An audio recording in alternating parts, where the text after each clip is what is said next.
పహల్గామ్ ఘటన తర్వాత పాకిస్తాన్ కవ్వింపు చర్యలకు పాల్పడుతూ భారత్ని రెచ్చగొడుతోంది. భారత్ ఎంత సంయమనం పాటిస్తూ ఉన్నప్పటికీ కూడా పాకిస్తాన్ కవ్వింపు చర్యలతోటి యుద్ధానికి సన్నద్ధం కావాల్సినటువంటి పరిస్థితి అయితే కనిపిస్తుంది. ఇప్పటికే భారత్ యుద్ధ సన్నద్ధమైనటువంటి కార్యక్రమాలు చేస్తుంది. ఆపరేషన్ ఆక్రమణ్ పేరుతోటి ప్రస్తుతానికి భారత్ అనేక విన్యాసాలు చేస్తుంది. ఇప్పటికే ఎయిర్ ఫోర్స్కి సంబంధించినటువంటి అన్ని యుద్ధ విమానాలు రప్పిస్తూ ఉన్నటువంటి సిచ్యువేషన్ ఉంది. మరోపక్క ఫ్రంట్ లైన్ వారియర్స్గా రాఫెల్ యుద్ధ విమానాలని ముందు వరుసలో నిలబెట్టేందుకు అవసరమైనటువంటి చర్యలు కూడా తీసుకుంటూ ముందుకు పోతూ ఉన్నటువంటి పరిస్థితి.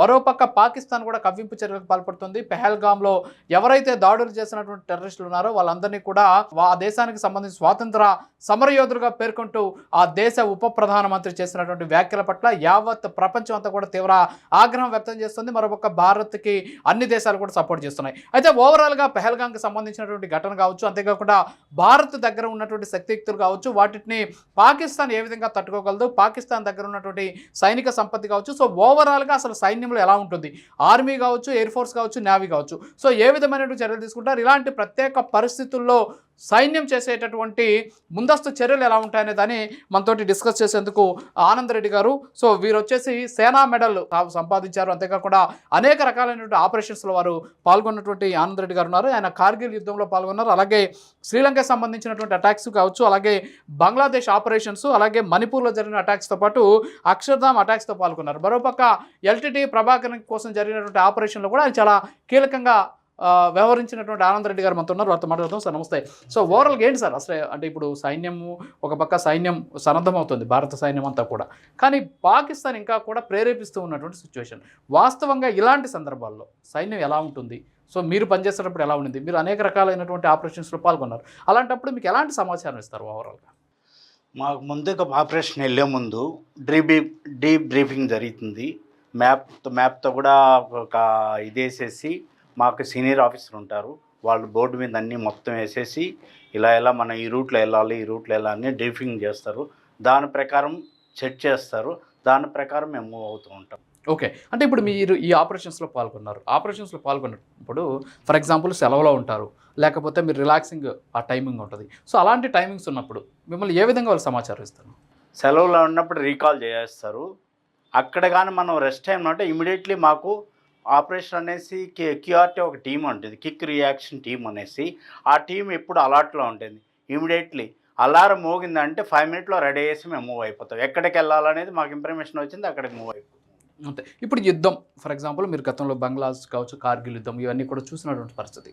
అలాంటి సందర్భాల్లో ఎస్పెషల్లీ మానసికంగా, అంటే మీకు ఒక రకంగా చెప్పాలంటే ఓకే మీరు సైన్యంలో ఉన్నారు, మీ మోడంతా కూడా దేశం రక్షణ వీటి మీద ఉంటుంది.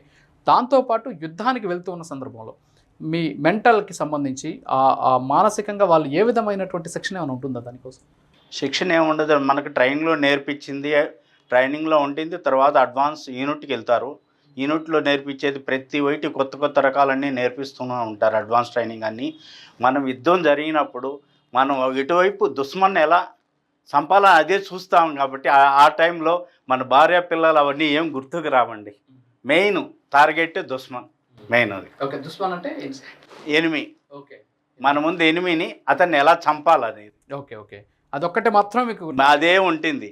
ఇంటికాడు ఒకటి పెట్టుకొని అదొకటి చేయాలంటే చేయలేమండి. ఓకే, సో మానసికంగా మనం యుద్ధరంగంలో ఉన్నప్పుడు యుద్ధమే గుర్తుకొస్తుంటుంది. ఓకే సరే, ఇప్పుడు మీరు అనేక రకాలైన ఆపరేషన్స్ చేశారు. ఈ ఆపరేషన్స్ చేసేటటువంటి సందర్భంలో, ఈ అటాక్స్ జరిగేటటువంటి సందర్భంలో మీకు ఇచ్చేటటువంటి ఆయుధాలు కావచ్చు, అంటే బహుశా కొన్ని రహస్యాలు ఉంటాయి, సో చెప్పగలిగినటువంటి అంశాలు ఏమున్నాయి, ఎలాంటి ఆయుధాలు ఇస్తారు ఏంటి? ఇప్పుడు మేమంటే స్పెషల్ ఫోర్సులు ఉన్నాం కాబట్టి మాకు ఇది M58 కానీ, AK-47 కానీ, గ్రౌండ్ పిస్టల్ కానీ, మన క్లాక్ పిస్టల్ ఉంటాయి. గ్రౌండ్ పిస్టల్ వచ్చి 32 రౌండ్స్ ఉంటాయి, గ్లాక్ వచ్చేసి అవి 20 ఉంటాయి. మళ్ళా ఇది నార్మల్ వీళ్ళు పారామిలిటరీ దగ్గర 6 రౌండ్ ఉంటాయి. మాకు ఆటోమేటిక్ అనమాట. ఒకటి తర్వాత ఒకటి నొక్కాల్సిన పని, ఇటు నొక్కామంటే ఒకసారి ఇటు వదిలినామంటే 32 రౌండ్లు వెళ్ళిపోతాయి. 34 రౌండ్స్ ఫిక్స్ చేస్తాము. 2 మెగ్జిన్ కెపాసిటీ కోసంకి 30 రౌండ్స్ ఇచ్చేస్తాము. ఓకే ఓకే ఓకే, అయితే ఇప్పుడు యుద్ధం అంటుంది, పాకిస్తాన్ అంటుంది. సో మన దేశానికి అంత పాకిస్తాన్ని కొట్టగలిగినటువంటి సైనిక సంపత్తి కానీ, ఆ టెక్నాలజీ కానీ, ఆ యుద్ధానికి సంబంధించినటువంటి యుద్ధ ట్యాంకర్స్ కానీ, సో ఇవన్నీ ఉన్నాయా? ఉన్నాయి, ఫుల్గా ఉన్నాయండి. వాళ్ళకంటే 10 రెట్లు ఎక్కువ ఉన్నాయండి మన దగ్గర. ఓకే, ఇబ్బంది ఏం లేదు. ఎప్పుడు వచ్చినా 71 కానీ, 65 కానీ, కారగల్ కానీ బాలకోట్ కానీ ఏది జరిగిన యుద్ధంలో ఇండియన్ ఆర్మీ గెలిచిందే కానీ వాళ్ళు గెలిచిన ఇది ఎక్కడ దాఖలు లేవండి. ఓకే, అంటే క్షిపణి పరీక్షలు చేస్తున్నారు వాళ్ళని కూడా కొన్ని చేయనండి, మన దగ్గర కూడా ఉన్నాయండి. వాళ్ళ దగ్గర అన్ని పరీక్షలు చేస్తున్నారు, మన వాళ్ళు చేస్తున్నారు. దానివల్ల 2 కంట్రీలు నష్టపోవచ్చు. మనం 1% నష్టపోతే వాళ్ళు కనీసం 100% నష్టపోతారు. ఓకే, అంటే ఇప్పుడు మీరు యుద్ధం చేసేటువంటి సందర్భంలో, అటాక్స్ జరిగేటటువంటి సందర్భంలో మీరు వెళ్ళేటటువంటి మార్గాలు కానీ, సో కొన్ని చోట్ల క్లైమోర్ మైన్స్ పెట్టి ఉంటారు, మీరు వెళ్ళేటప్పుడు దొంగచాటుగా మిమ్మల్ని అటాక్ చేసేటటువంటి పరిస్థితులు ఉంటాయి. సో వీటన్నిటిని కూడా ఈ యుద్ధంలో అలాంటి సిచ్యువేషన్స్ ఏమైనా ఉంటాయి? ఒకవేళ యుద్ధం జరిగింది ఉంటాయండి. మధ్య మధ్యలో ఎల్ఈడి పూడ్చి పెట్టేసి ఉంటారు. అప్పుడు మన దగ్గర ఇది మన బీడీ కోర్సుని క్వాలిఫైడ్ బంధాలు ఉంటారు, ఎక్స్ప్లోర్డ్ ఉంటారు. వాళ్ళు మెటల్ డిటెక్టర్ చూసుకుంటూ వెళ్తూ ఉంటారు. మెయిన్ గైడ్ వెళ్తూ ఉంటాడు. గైడ్ తర్వాత సెకండ్ ఉంటాడు అనమాట మెయిన్. ఒక్కోసారి ఏం చేస్తారంటే మెటల్ డిటెక్టర్ బాంబ్ డిస్పోజల్ ఉంటారు, వాళ్ళు వెళ్తూ చూసుకుంటూ వెళ్ళిపోతూ ఉంటారు. ఏదైనా డౌట్ వచ్చిందంటే స్టాప్ చేస్తారు వెనకాల, దాన్ని రిమూవ్ చేసి తర్వాత మూవ్ చేస్తూ ఉంటాము. ఈ టైంలో ఆపరేషన్ టైంలో చెప్పలేం ఎవరికి ఏమవుతుందో చెప్పలేం. వెనక నుండి రావచ్చు, ముందు నుండి రావచ్చు, సైడ్ నుండి రావచ్చు, వెనకాల నుండి రావచ్చు. 4 పక్కల మనం అలర్ట్గా ఉండాలి, జాగ్రత్తగా ఉండాలి. మనం ఆపరేషన్ వెళ్ళేటప్పుడు మనం 20 మంది వెళ్తున్నాం అనుకోండి, 20 మంది 1 2 3 కౌంట్ చేస్తాము. మళ్ళీ అతను వచ్చి 1 2 3 రివర్సు, ఓకే, వెనకాల అతను చేశాడు అనుకో 19 20 అతను నేను 19 18 అటు చేసుకుంటూ వెళ్తాం. మళ్ళీ అతను వచ్చి 1 2 3 మళ్ళీ రివర్స్ అనమాట. అదొక టెక్నిక్ ఉంది. మనం కొన్ని రాళ్ళు తీసుకెళ్తాం, చిన్న చిన్న రాళ్ళు. అవి ఒక్కొక్కటి వేసుకుంటా ఇది వెళ్తూ ఉంటాం. ఎన్ని అడుగులు నడిచింది అవన్నీ కూడా మనకి క్లియర్గా తెలిసిపోతుంది. ఓకే, అంటే ఒకవేళ మీరు వెళ్ళినటువంటి టీం ఏదైనా రిస్క్లో ఉంటే వెనకొచ్చే టీం చూసుకునేందుకు ఎందుకు అది అది కాదండి. ఇప్పుడు మనకి వెనకాల ఇప్పుడు ముందు వెళ్తూ ఉంటాం, వెనకాలనే మనకి ఆడాడ ఆంబూస్ పెట్రోలింగ్ తిరుగుతూ ఉంటారు. ఆంబూస్ అనేది మనం పోయేది ఆపరేషన్ పోయేది వాళ్ళకి తెలిసిందంటే వాళ్ళు ఆంబూస్ పెడతారనమాట. వాళ్ళు ముందుగానే జాగ్రత్తగా మనం పోయే రూట్లో దాక్కో ఉంటారు. మనం ముందన్న అటాక్ చేస్తారు, లేకపోతే ముందు పోయిన వాళ్ళని వెనకాలన్న అటాక్ చేస్తారు. అందుకనేసి జాగ్రత్తగా కౌంట్ చేసుకుంటూ ఉంటారనమాట. ముందు వెళ్ళేవారి దగ్గర సెట్ ఉంటుంది, లేకపోతే 3 దగ్గర సీనియర్ జూనియర్ కమిటీ ఆఫీసర్ అన్నా ఉంటాడు, మళ్ళీ 4 దగ్గర ఆఫీసర్ అన్నా ఉంటాడు, ఒకసారి ఆఫీసర్ మధ్యలో కూడా ఉంటాడు. సెట్లు ఉంటాయి, లాస్ట్ ఓవర్ దగ్గర సెట్ ఉంటుంది, మధ్యలో ఉంటాయి. మధ్యలో సెట్లో కూడా కోడ్ ఉంటుంది, ఆల్ఫా బ్రావో చార్ల్ అనేసి. ఇవి ఒక మనం కోడ్ ఏది పెట్టుకుంటామో దాని ప్రకారం. ఓకే ఓకే ఓకే, అంటే ఇప్పుడు ఈ పెహల్గాం ప్రాంతంలో పాకిస్తాన్ మీద అటాక్ చేయాలి, ఇప్పుడు పాకిస్తాన్తో యుద్ధం అనుకుంటున్నాం ఫర్ ఎగ్జాంపుల్, ఇక్కడ గ్రౌండ్ ఫోర్స్ కీలకంగా ఉంటుందా, ఎయిర్ ఫోర్స్ కీలకంగా ఉంటుందా? ఎయిర్ ఫోర్స్ వాళ్ళ స్థావరాలు అటాక్ చేయొచ్చే కానీ మెయిన్ ఆక్రమించేది మన ఇన్ఫెంట్రీ. వాళ్ళు వేసి వెళ్ళిపోతూ ఉంటారు బాంబులు, దాన్ని మనం కవర్ ఆక్రమించుకోవాలంటే ఇన్ఫెంట్రీ మూవ్ అయిపోతూ ఉంటుంది. ఇండియన్ ఆర్మీలో ఇన్ఫెంట్రీలు చాలా యూనిట్లు ఉన్నాయి. మద్రాస్ ఉంది, రాజ్పుత్ ఉంది, ఆర్ఆర్ ఉంది, రెజిమెంట్స్ చాలా రకాలు ఉన్నాయన్నమాట. బీహార్ రెజిమెంట్ ఉంది, పంజాబ్ రెజిమెంట్ ఉంది, అట్లా చాలా ఉన్నాయి. ఇవన్నీ ఇన్ఫెంట్రీ యూనిట్లన్నీ ఒక్కొక్క ఏరియాకి కొన్ని యూనిట్లు డివైడ్ చేస్తారు. అన్నీ మొత్తం ఒకే దగ్గర పెట్టరనమాట. బోర్డర్ డిస్టెన్స్ని బట్టి యూనిట్లు డివైడ్ చేస్తారు. ఆ యూనిట్లు కవర్ చేసుకుంటూ వెళ్ళిపోతుంటారు.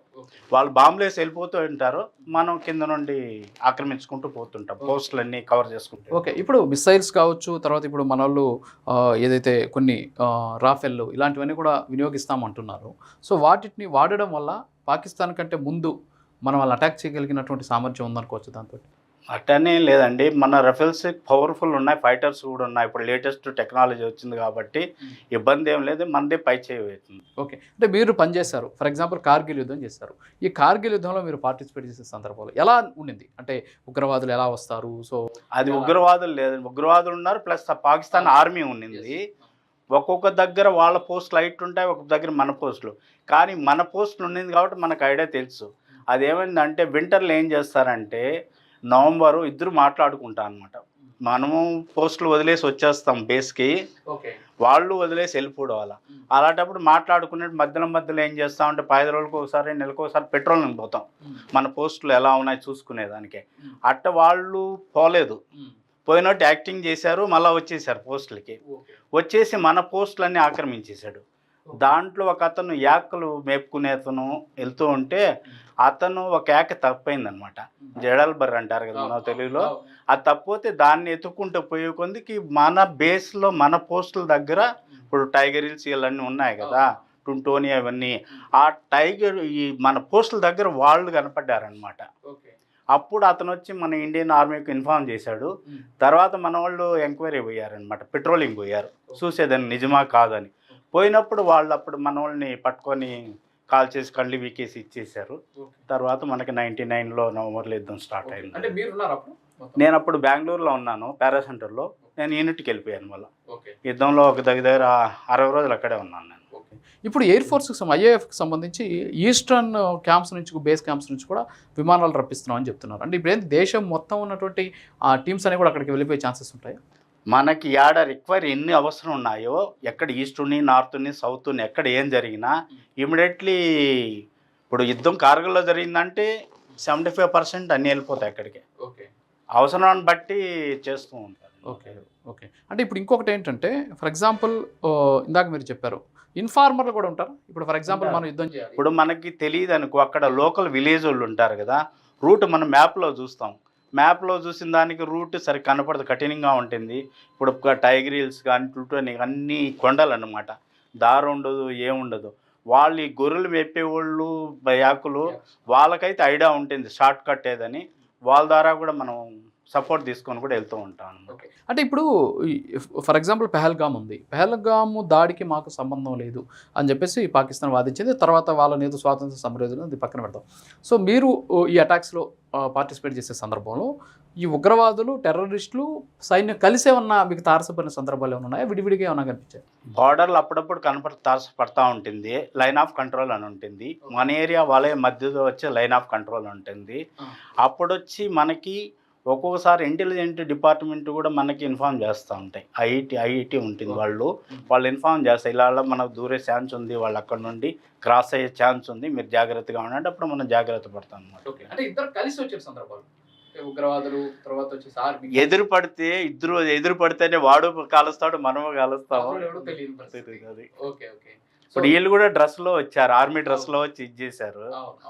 అంటే ఇప్పుడు పెహల్గామ్ ఇష్యూ ఫర్ ఎగ్జాంపుల్ తీసుకుందాం. అసలు పెహల్గామ్ ఇష్యూలో వాళ్ళు ఏ ప్రాంతం నుంచి ఎటు నుంచి వచ్చారు? అంటే బుషెస్ కానీ తర్వాత కొండ ప్రాంతాల్లో నుంచి వచ్చే సందర్భంలో మన అంత నిఘా ఎందుకు మిస్ అయింది అనుకుంటున్నారు మీకు తెలిసి? మొత్తం సెక్యూరిటీ కావాలంటే కొన్ని లక్షల్లో కావాలి. ఇప్పుడు 100 మీటర్లకు ఒకరు, లేకపోతే 200 మీటర్స్కు, లేకపోతే 4 కిలోమీటర్లు, 1 కిలోమీటర్ అట్లా ఉంటారనమాట.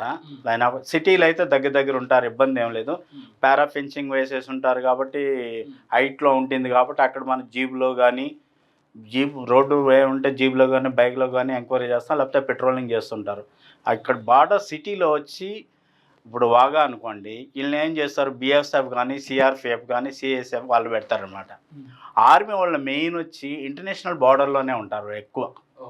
వాళ్ళ పోస్టులు ఉంటాయి, మన పోస్టులు ఉంటాయి. 24 అవర్స్ వాళ్ళ పోస్టులకు ఎవరెవరు వస్తున్నారు అది మనం గమనిస్తుంటాము బైనాక్యులర్ ద్వారా. వాళ్ళు మనల్ని గమనిస్తూ ఉంటారు. అట్నే నైట్ కూడా నైట్ విజన్ ఉంటుంది, దాంట్లో చూస్తే కూడా పొగలాగా కనపడుతుంది. అలా ప్రతి వైట్ వాళ్ళకి వాళ్ళ పోస్ట్కి ఏమేమి వస్తున్నాయి అది మన ఓపీ అని ఉంటాడు, డ్యూటీలో ఒకడు ఉంటాడు, ఒక్కొక్క పోస్ట్లో ఒక్కొక్కడు. అతను వచ్చి ఒక బుక్ పెట్టుకొని రాస్తుంటాయి, ఈ టైంలో వాళ్ళకి ఇన్ని రేషన్ పోయింది, ఇన్ని బండ్లు పోయినాయి, ఇన్ని బైనాక్యులర్లో చూస్తాం కనపడుతుంది. ఒక పోస్ట్ 100 మీటర్లో ఉండొచ్చు, 200 మీటర్లో ఉండొచ్చు, ఒక పోస్ట్ 3 కిలోమీటర్లు, 2 కిలోమీటర్లు అట్లా ఉండొచ్చు. పోస్టులు వాళ్ళ వైట్ ఉండొచ్చు, మనం తక్కువ ఉండొచ్చు, మన వైట్ ఉండొచ్చు, వాళ్ళ తక్కువ. సరే, ఇప్పుడు భారత్ పాకిస్తాన్ మీద అటాక్ చేయాలి అంటే భారత్ దగ్గర ఉన్నటువంటి మంచి అవకాశాలు ఏంటి? మీరు గతంలో చేసినటువంటి దాన్ని బట్టి ఏం చెప్తారు? మనం ఏం లేదండి, ఇప్పుడు 1960లో వచ్చి ఇంటర్నేషనల్ వరల్డ్ బ్యాంక్ నుండి ఒప్పందం చేసుకున్నారు, ఈ నీళ్ళు వదిలేది సింధు జలాన్ని వచ్చి. అది ఆపేసామంటే ఆటోమేటిక్ వాళ్ళ ఎకనామిక్ పవర్ తగ్గిపోతుంది. కొన్ని వేల లక్షల మంది ఎకరాలకు నీళ్లు రావు, ఏమి రావు, తాగేదానికి ఏముండదు, ఫుల్ అవుట్ అయిపోతుంది పాకిస్తాను. అది మోదీ గారు ట్రై చేస్తున్నాడు అదొకటి. ఇప్పుడు వాళ్ళకి పాస్పోర్ట్ రద్దు చేశాడు. ఇక్కడ ఉండే వాళ్ళని కూడా 48 అవర్స్లో కూడా వెళ్ళిపోమంటున్నాడు. అక్కడ నుండి పాస్పోర్ట్ తీసుకుని వచ్చిన వాళ్ళని ఇంకా 30 వరకు టైం ఇచ్చాడు. వీళ్ళు మెడికల్కి వచ్చున్నారు కదా ట్రీట్మెంట్కి, 30 వరకు టైం ఇచ్చున్నారు. ఆ 30 లోపల మీరు క్లియర్ చేసుకొని మీ కంట్రీకి మీరు వెళ్ళిపోండి అంటున్నారు.